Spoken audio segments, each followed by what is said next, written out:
Hello friends, welcome you all in this video. दोस्तों, काफी दिनों से आप सभी लोगों की बहुत डिमांड थी कि सर सीएपीएफ एसी 2021 के लिए जो है स्टडी प्लान लेके आइए। तो फाइनली आज हम 2021 के लिए जो है स्टडी प्लान लेके आए हैं। इस वीडियो में हम हर एक चीज के बारे में बात करेंगे, from the basic to advance level. एक नया एस्पिरेंट जो सीएपीएफ एग्जाम के बारे में कुछ नहीं जानता, वो एस्पिरेंट किस तरह से जो है इस एग्जाम को क्रैक कर सकता है। ठीक है दोस्तों, आज है 21 सितंबर 2020, 21 सितंबर, और आपका जो एग्जाम होने वाला है 2021 में, वो होने वाला है आपका 8 अगस्त 2021 को। तो ऑलमोस्ट अगर मैं बात करूं तो आपके पास 10 से लेके 11 महीने का टाइम आपके पास बचा हुआ है। तो इस वीडियो में हम बात करेंगे 10 महीने के स्ट्रेटेजी प्लान के बारे में। कौन कौन सी बुक लिस्ट आपकी होनी चाहिए, किस तरह से आप तैयारी शुरू करेंगे, किस तरह से आप पेपर 2 को प्रिपेयर करेंगे, असिस्टेंट कमांडेंट क्या होता है, हर एक बेसिक चीज के बारे में बात करेंगे स्टार्ट से लेके एंड तक। ठीक है, तो चलिए शुरू करते हैं। फर्स्ट ऑफ ऑल, मोटिवेशन के लिए जो है ये सितारे जो है आपको अगर पाने हैं तो जी जान लगा दीजिए, अपनी पूरी मेहनत कीजिए, अच्छे से पढ़िए ताकि एग्जाम आपका क्रैक हो सके। ठीक है, चलिए शुरू करते हैं। सबसे पहले हम इस वीडियो में जो चीजें कवर करने वाले हैं वो आपको एक बार बता देता हूं मैं। सबसे पहले हम बात करेंगे सीपीएफ एग्जाम की बेसिक डिटेल्स के बारे में। एग्जाम पैटर्न क्या होता है, सिलेबस क्या क्या है आपका, प्रीवियस ईयर पेपर का एनालिसिस कैसे होना चाहिए आपका, बुक लिस्ट क्या होनी चाहिए आपकी, पेपर 1 की क्या स्ट्रेटेजी होनी चाहिए और पेपर 2 की जो है क्या स्ट्रेटेजी होनी चाहिए, और लास्ट में बात करेंगे स्टडी प्लान के बारे में। ठीक है, तो ये जो स्टडी प्लान है अगर आप इसको रिगरसली फॉलो करते हैं तो 150 मार्क्स आप पेपर 1 में ला सकते हैं बहुत ही आसानी से। कोई बड़ी बात नहीं है 150 नंबर लाना, लेकिन उसके लिए आपको मेहनत करनी पड़ेगी। ठीक है, सबसे पहले बात करते हैं सीएपीएफ एग्जाम की बेसिक डिटेल्स के बारे में। इसमें हम बात करेंगे एक असिस्टेंट कमांडेंट कौन होता है, कौन सी मिनिस्ट्री के अंदर जो है असिस्टेंट कमांडेंट आता है, उसकी पोजीशन क्या होती है ऑर्गेनाइजेशन में, क्या सैलरी वगैरह मिलती है, क्या फैसिलिटी मिलती है एक असिस्टेंट कमांडेंट को, और क्या रोल्स और रिस्पॉन्सिबिलिटी होती है एक असिस्टेंट कमांडेंट की। ठीक है, तो सबसे पहले आपको पता होनी चाहिए असिस्टेंट कमांडेंट जो है एक गेजेटेड पोस्ट है, ग्रुप ए ऑफिसर होता है आपका assistant commandant under the central government. ठीक है, सेंट्रल गवर्नमेंट की पोस्ट है, गेजेटेड ऑफिसर है, डायरेक्ट जो है आप 5400 ग्रेड पे जो है शुरू करते हैं। आजकल जो है 7th पे कमीशन के अनुसार जो है लेवल 10 बोला जाता है। आगे हम बात करेंगे सैलरी में जब देखेंगे तो लेवल 10 क्या होता है। ठीक है, लेकिन जो पहले वाला जो 6 पे कमीशन था उसके हिसाब से जो है 5400 ग्रेड पे जो है डायरेक्ट ऑफिसर लगते हैं, और इनको जो है प्रेसिडेंट ऑफ इंडिया अपॉइंट करते हैं बेसिकली। ठीक है, एग्जाम क्रैक करने के बाद आपका ट्रेनिंग होगा, उसके बाद जो है आपको फाइनली ड्रेस मिलेगी पहनने को। ये मिनिस्ट्री ऑफ होम अफेयर्स के अंडर जो है बेसिकली असिस्टेंट कमांडेंट सर्व करते हैं। 5 आपकी सीएपीएफ फोर्सेज हैं जिनकी रिक्रूटमेंट जो है CAPF assistant commandant examination UPSC करता है। ठीक है, जिसमें आती है आपकी BSF, CRPF, CISF, ITBP and SSB. ठीक है, ये जो है अलग अलग ऑफिसर्स हैं आपके डिफरेंट सीएपीएफ फोर्स से। तो अगर मैं रैंक स्ट्रक्चर की बात करूं यहाँ पे असिस्टेंट कमांडेंट की, तो यहाँ पे गेजेटेड ऑफिसर में सबसे स्टार्टिंग का रैंक जो है आपका होता है असिस्टेंट कमांडेंट का। उसके बाद देन आप डेप्यूटी कमांडेंट बनते हैं after 5 to 6 years of service. Then आप सेकंड इन कमांड, 2 ICs को बोलते हैं, ये lieutenant colonel equivalent in the Indian army. Then आप कमांडेंट बनते हैं equivalent to your colonel in Indian army, DIG, inspector general, उसके बाद additional director general, special DG या फिर डायरेक्टर जनरल। ठीक है, उसके बाद नीचे अगर मैं बात करूं जो आपके सबऑर्डिनेट्स रहेंगे वो रहेंगे आपके inspector, sub inspector, assistant inspector, head constable, senior constable and constable. ठीक है, सीनियर कांस्टेबल काफी जगह नहीं होता है तो कांस्टेबल के बाद सीधा हेड कांस्टेबल बनते हैं। तो ये लोग जो है आपके अंडर द कमांड आपके होंगे। तो ऑलमोस्ट 130 से 135 पर्सनल जो है आपकी कमांड के अंदर रहेंगे। इन सभी लोगों के आप ऊपर रहोगे। ठीक है, जितने भी लोग यहाँ पे आपने देखे हैं 5 रैंक है, इन सबके ऊपर आप कमांड करोगे, और 130 से लेके 135 आदमी आपके नीचे होंगे। ठीक है, उसके बाद बात करते हैं सैलरी और इमोल्यूमेंट्स की, क्या क्या आपको सैलरी मिलेगी। ठीक है, तो यहाँ पे आप जब देखते हैं 5400 ग्रेड पे मैं अगर लेके चलूँ आपको डायरेक्ट, तो यहाँ पे आप देखिए ये रहा आपका 15,600 से लेके 39,100 का 6 पे कमीशन के अकॉर्डिंग आपकी सैलरी जो होती थी। 5400 ग्रेड पे में जो है आपका डायरेक्ट आपकी जो जो सैलरी बनेगी बेसिक पे जो हम बोलते हैं, वो है आपकी 56,100 रुपये। ठीक है, तो बेसिक पे पहले जो है वो होती थी आपकी 21,000 रुपये, लेकिन अब होती है 56,100 after the multiplication of 2.67 under the 7th पे कमीशन। ठीक है, तो ये आपकी होगी 56,100 रुपये। उसके बाद जब आप डेप्यूटी कमांडेंट बन जाएंगे फिर 67,700 रुपये आपकी होगी, लेकिन इससे ज्यादा ही होती है, क्योंकि रीजन क्या है, आप हर साल जो है आपकी सैलरी बढ़ती रहती है। जैसे 56,100 है अभी है, 6 महीने बाद आपका डीए बढ़ जाएगा तो ये सैलरी और बढ़ जाएगी। ठीक है, तो इस हिसाब से आपकी सैलरी बढ़ती रहती है, वो सब बहुत बात की बातें हैं। आप सैलरी का ब्रेकअप देख लेते हैं, ये एग्जैक्ट सैलरी नहीं है दोस्तों, लेकिन एक रफ आइडिया आपको हो जाएगा कि कितनी सैलरी जो है एक असिस्टेंट कमांडेंट को मिलती है। बहुत सारे फैक्टर्स मैटर करते हैं, कौन से आप फोर्स के अंदर है, कहाँ पोस्टेड है, सब उन सबको मैं कंसीडर नहीं कर रहा हूँ कहाँ पोस्टिंग है या अलाउंस वगैरह को। सिंपल जो सभी को जो सैलरी बेसिक जो कॉमन मिलती है उनके बारे में बात करेंगे।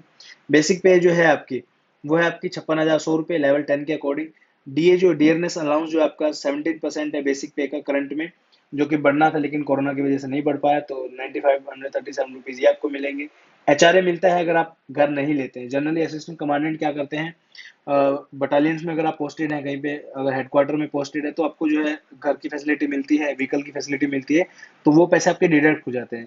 लेकिन जब आप जंगल वगैरह में पोस्टेड होते हैं या फिर आप बॉर्डर आउट पोस्ट पे जब रहते हैं, तो आपको एचआरए मिलता है। तो एचआरए की जो है टर्म्स ये तीन अलग अलग हैं। एक्स सिटीज के लिए 24%, वाई सिटीज के लिए 16% और जेड सिटीज के लिए आपका 8%। तो अलग अलग सिटीज है, जैसे दिल्ली, हैदराबाद, जितनी भी मेट्रो सिटीज हैं वो आपकी एक्स सिटी के अंदर आती हैं। तो आपका 24% जो है आपको एचआरए मिलता है। यानी अगर आप दिल्ली जैसे शहर में रहते हैं और आपको आपने वो नहीं लिया है, अगर घर नहीं लिया है, तो आपको 13,464 रुपये भी आपको मिलेंगे, जो आपकी सैलरी में इंक्लूड हो जाए। टीपीटी अलाउंस से वेरी करता है बहुत, लेकिन 4,000 के आसपास मिल जाता है। डिडक्शन जो होती है एनपीएस आपका 10% है, और इनकम टैक्स वेरी करता है आपकी सैलरी के अकॉर्डिंग, तो 4 से 5 हज़ार। तो अगर लमसम में आपको बताऊं तो 70+ जो है आपकी सैलरी जाती है, जिसमें से आपके कट पट के जो है आपको 65,000 के अराउंड मिलते हैं आफ्टर ट्रेनिंग। और ड्यूरिंग ट्रेनिंग 55 से 60 के आसपास आपकी सैलरी आती है। जिस दिन आप अकेडमी ज्वाइन करते हैं उसी दिन से आपकी सैलरी आनी शुरू हो जाती है, ठीक है। अदर फैसिलिटी क्या क्या मिलती है, एक अच्छा घर मिलता है, 3 BHK और 4 BHK मिल जाता है। व्हीकल मिल जाता है ऑफिशियल वर्क के लिए, आप बॉर्डर आउट पोस्ट पे कहीं जा रहे हो या आपको पेट्रोलिंग करने जाना है तो मिल जाएगा।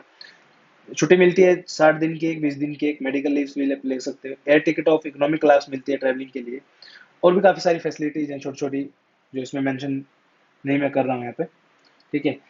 रोल रिस्पॉन्सिबिलिटी क्या होगी, maintaining internal security. Internal security को 4 फोर्स मेंटेन करती है, इंटरनेशनल बॉर्डर को 3 फोर्स मेंटेन करती है। Maintaining industrial security CSF, election duty में CRPF, BSF, SSB. Important installation like metro, nuclear power plant, airport, thermal, ISRO, DRDO headquarter of different buildings, ठीक है। Private buildings like your Reliance industries and all. उसके बाद security of religious places like Vaishno Devi, Wagah border, monuments, Taj Mahal, Akshardham वगैरह सब, ठीक है। Right management के लिए जो है आपको बुलाया जाएगा स्टेट की डिमांड के ऊपर। You will lead a company of 130 men. You will be the complete commander of these 130 men. You will be among the top 20 officer among 1,200 men in your battalion, right? You will get hundreds of salute in your daily routine. You will be will be given tasks to complete. You will handle those arms and ammunition which people just see in movies. AK-47, INSAS and other type of rifle will be part of your daily life during your tenure. You will get your official pistol during your duties, ठीक है। तो ये सब facility और responsibility आपकी रहती है।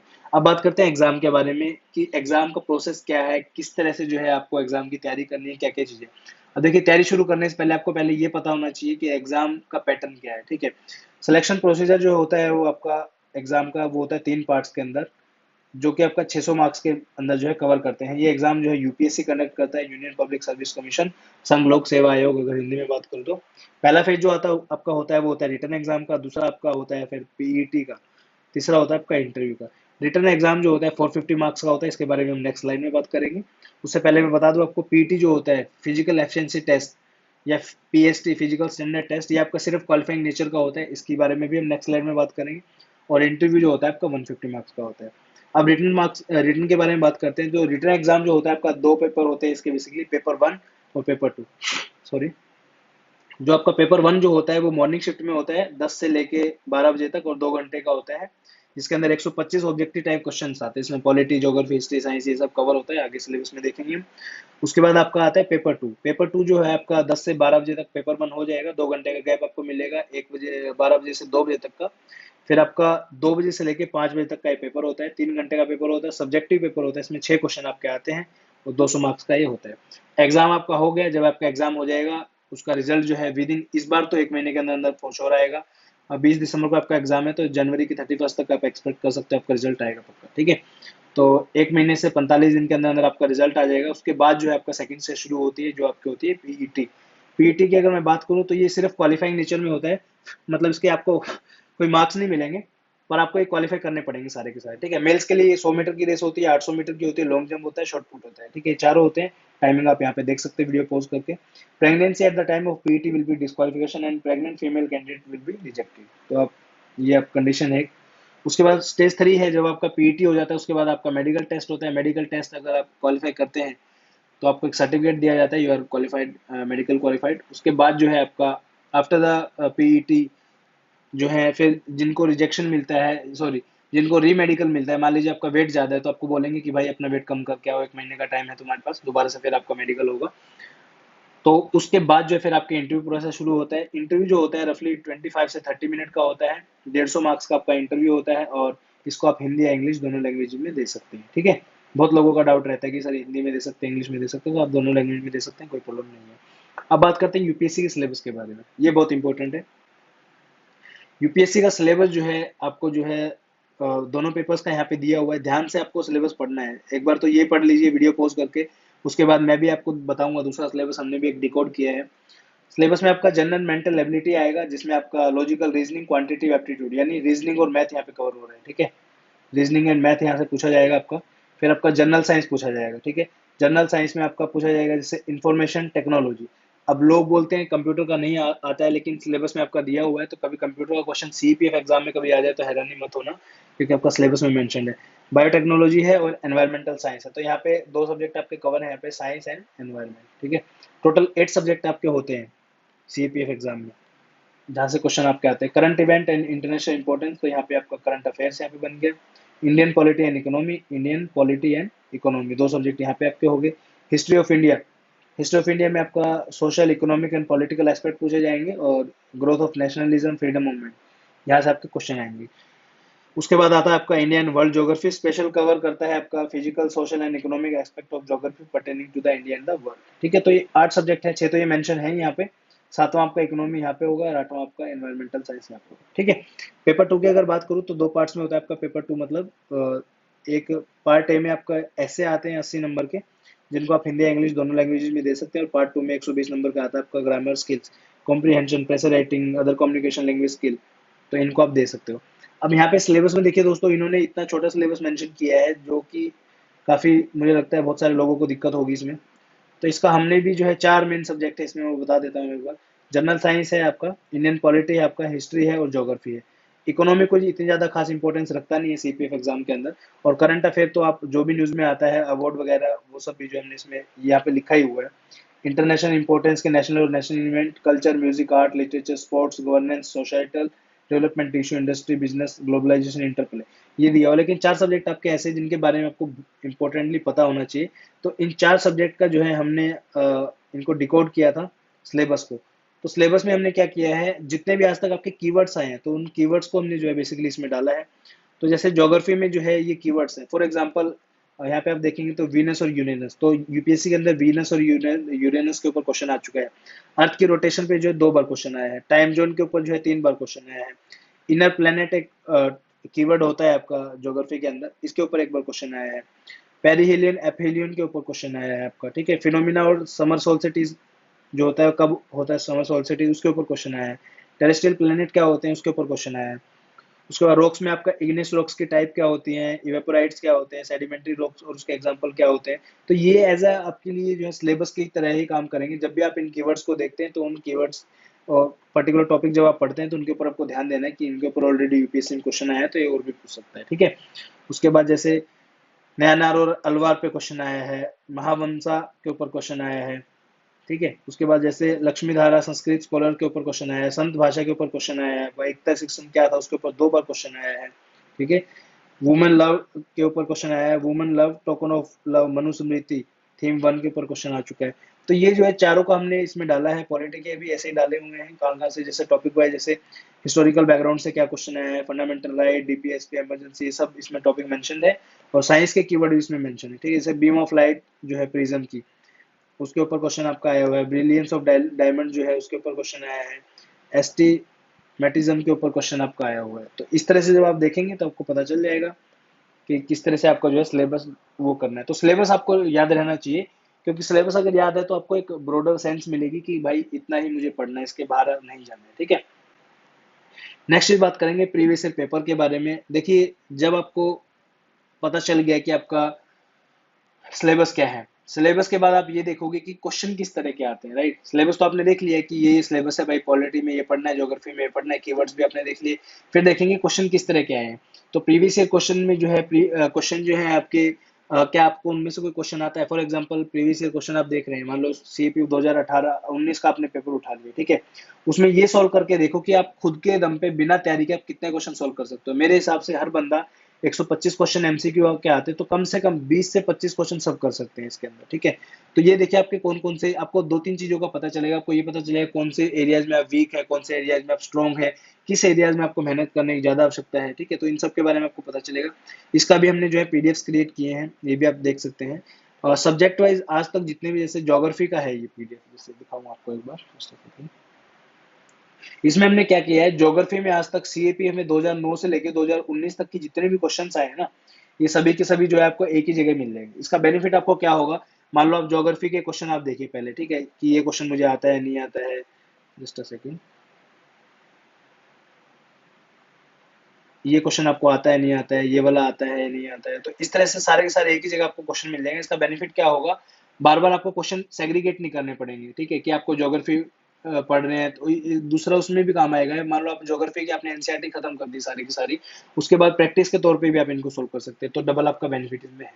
इसी तरह सारे सब्जेक्ट इसमें है, हिस्ट्री है आपका, पॉलिटी भी है, एनवायरमेंट, इकोनॉमिक्स, डिफेंस, ठीक है, मैथ एंड रीजनिंग, साइंस, सब है इसके अंदर। तो इसको आप देख लेना, एक बार चेकआउट कर लेना, अब हमारी ऐप के अंदर मिल जाएगा। तो इन दोनों चीज़ों की फीस हम आपसे सिर्फ चार्ज करेंगे यहाँ पे। और ये है आपका 2009 से लेके 2019 तक का पीडीएफ, प्लस आपका सिलेबस का जो मैंने 4 पीडीएफ वो दिखाई दी, इन दोनों की प्लस स्टडी प्लान, सब कुछ इसमें इंक्लूड ही रहेगा जो आगे मैं बताने वाला हूँ सब। सिर्फ इसकी 500 फीस है। आप ये कोर्स ज्वाइन कर सकते हैं और इसकी वैलिडिटी जो है अगस्त 2021 तक रहेगी, ठीक है। उसके बाद आता है आपकी बुक्स। सबसे इंपॉर्टेंट देखिए दोस्तों, जितने भी लोग इस वीडियो को देख रहे हैं, मैं आपसे सिर्फ एक ही रिक्वेस्ट करना चाहूंगा, जितने लोग कोचिंग का फेवर करते हैं तो वो, उनके लिए ये वीडियो सही नहीं है दोस्तों। कोचिंग वाले देखिए, नो डाउट कोचिंग में कैसा पढ़ाते हैं, अच्छा पढ़ाते हैं नहीं पढ़ाते हैं, that is a separate thing. लेकिन मेरा मानना ये है, अगर आपके पास 10 महीने हैं और आपके पास एक अच्छा इंटरनेट की फैसिलिटी है और आप अपने आप को खुद से जो है बैठ के पढ़ सकते हैं, तो डेफिनेटली आपको सेल्फ स्टडी करनी चाहिए। क्योंकि कोचिंग पे पहले देखिए डबल बेनिफिट, डबल एफर्ट्स आपको लगाने पड़ेंगे। पहले आप क्लास में जाएंगे, चीजें वो भी सेम आपको पढ़ाएंगे, ठीक है, वहां पे आप जाओगे वो आपको पढ़ाएंगे, जब तक आप खुद नहीं पढ़ोगे तो उसका कोई फायदा नहीं है, ठीक है। तो इससे तो अच्छा है डायरेक्टली खुद ही पढ़िए यार उसको, ठीक है। वीडियो लेक्चर वगैरह सब इंटरनेट पे अवेलेबल है, तो आप वहां से उनका हेल्प ले सकते हैं, ठीक है। कौन कौन से सब्जेक्ट पे आपको फोकस करना है, polity, geography, history, science, environment, economics, math and reasoning, और उसके बाद आपका करंट अफेयर, ठीक है, ये आपको सब्जेक्ट्स हैं। तो इनकी आपको बुक परचेज करनी है, मैं आपको दिखा देता हूँ बुक कौन कौन से आपको परचेज करनी है। पॉलिटी के लिए आपको 4 बुक्स की जरूरत पड़ेगी। सबसे पहली बुक है Indian constitution at work, 11th class की एनसीईआरटी है आपकी। उसके बाद 2 एनसीईआरटी आपकी 12th क्लास की हैं, contemporary world and politics, politics in India since independence. Generally जो है लोग इन 2 बुक्स को जो है रिकमेंड नहीं करते, लेकिन मैं आपको रिकमेंड कर रहा हूँ। उसका रीजन क्या है, एक तो आपको जो है वर्ल्ड पॉलिटिक्स जब आप पढ़ोगे तो आपको एक रफ आइडिया हो जाएगा वर्ल्ड में कौन सी कंट्री क्या है। अब देखिए करंट अफेयर में इतनी सारी न्यूज आती हैं, तो एक रफ आइडिया होना चाहिए कि यूएसएसआर क्या था, रशिया का एलाई कौन है, रशिया की यूएसए के साथ लड़ाई क्यों रहती है, तो वो सब आपको इसमें जो है देखने को मिल जाएगा, ठीक है। उसके बाद आपके जितने भी इवेंट्स हुए थे प्रीवियसली, जैसे अटैक वगैरह जितने भी हुए हैं, तालिबान वगैरह, सब आपको जो है इस बुक में देखने को मिलेगा। पॉलिटिक्स सिंस इंडिपेंडेंस आप बुक आप देखोगे तो उसमें जो है इंडिया की पॉलिटिक्स 1947 के बाद जो है क्या क्या इंडिया की पॉलिटिक्स में हुआ है वो सब आपको देखने को मिलेगा, कौन सी पार्टी, आपातकाल, इमरजेंसी वगैरह सब के सब, ठीक है। कभी इकोनॉमी में आपका 1991 की इकोनॉमी रिफॉर्म के बारे में सब कुछ इसमें दिया होगा, ठीक है।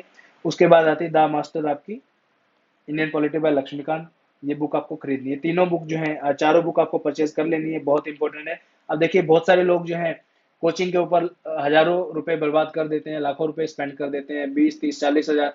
कोई भी कोचिंग जो है 30 से 40 हजार रुपए मिनिमम फीस वहां से आपकी ली जाएगी। उसके बाद बुक्स भी आपको खुद ही खरीदनी है, समझ रहे हो आप।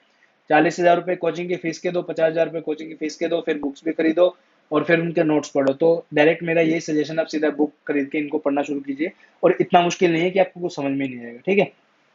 देन आपका आती है ज्योग्राफी की बुक, 6ठी क्लास से 12वीं क्लास की एनसीईआरटी आंख मीच के लिए आइए। कोई भी ऐसा सब्जेक्ट नहीं है जिसमें मैं 6ठी से 12th क्लास के लिए रिकमेंड करता हूँ एनसीईआरटी, लेकिन ज्योग्राफी एक एकमात्र ऐसा सब्जेक्ट है इसमें 6ठी से 12वीं की एनसीईआरटी आपको पढ़नी पड़ेगी। और सिर्फ ये एनसीईआरटी पढ़ लीजिए, इसके अलावा आपको कुछ नहीं पढ़ने के लिए, ठीक है। Just a second. तो 6ठी क्लास, 7वीं, 8वीं, 9वीं, 10वीं, 11th क्लास की 2 एनसीईआरटी आपकी fundamental of physical geography, India physical environment. और 12th क्लास की एक एनसीईआरटी आपकी इंडिया पीपल एंड इकोनॉमी के नाम से ये पढ़नी है आपको, ठीक है। एटलस आता है आपका, दो एटलस आते हैं मार्केट में, एक ऑक्सफोर्ड का आता है, एक ओरिएंट ब्लैक स्वन का आता है, कोई भी आप ले लीजिए, दोनों में से दोनों अच्छे हैं।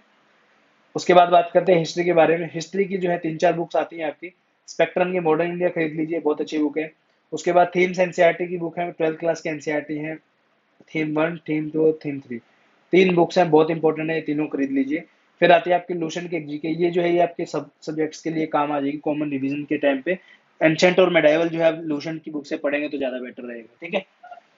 सोशल साइंस की बात करूँ तो 7वीं से 10वीं क्लास की जो है एनसीईआरटी आपको पढ़नी है, 7वीं 8वीं 9वीं 10वीं। उसके बाद लूशन की जीके जो है ये परचेज आपने ऑलरेडी की हुई है, वो देख सकते हैं आप, ठीक है। एनवायरनमेंट की बात करूँ तो शंकर आईएएस की बुक परचेज कर लीजिए। जनरली मैं एनवायरनमेंट के लिए शंकर आईएएस रिकमेंड नहीं करता हूँ, लेकिन 2021 की जितने भी एस्पिरेंट है आप लोगों को कर रहा हूँ, उसका रीजन क्या है? 300 पेज की बुक है, टाइम आपके पास बहुत है, टाइम की कोई कमी नहीं है, 10-11 महीने बहुत होते हैं। 15 से 20 दिन, 15 तो ज्यादा हो जाएंगे, 10-12 दिन में बुक खत्म हो जाएगी। और पेपर टू के लिए बहुत इंपॉर्टेंट है, अलग अलग कन्वेंशन वगैरह जब आप लिखेंगे पेपर में तो 100 नंबर आपको मिलेंगे पेपर में, ठीक है। इसके अलावा बायोलॉजी के 4 चैप्टर आपको पढ़ने हैं जो कि इकोलॉजी के ऊपर आपको दिए हुए हैं, वो आप पढ़ सकते हैं। इकोनॉमिक्स की अगर बात करूँ तो दो बुक्स आती है आपकी, माइक्रो इकोनॉमिक्स और मैक्रो इकोनॉमिक्स की, ये दोनों परचेज कर लेना। मैथ और रीजनिंग के लिए बात करूँ तो quantity aptitude by R S Aggarwal की आती है, और सेम इसी पब्लिशर की जो है आपकी रीजनिंग की बुक भी आती है। अगर आप रीजनिंग की नहीं परचेज करना चाहते तो प्रीवियस ईयर क्वेश्चन सोल्व कर सकते हैं, मोर देन एनफ रहेंगे। उसके बाद previous year question subject wise paper.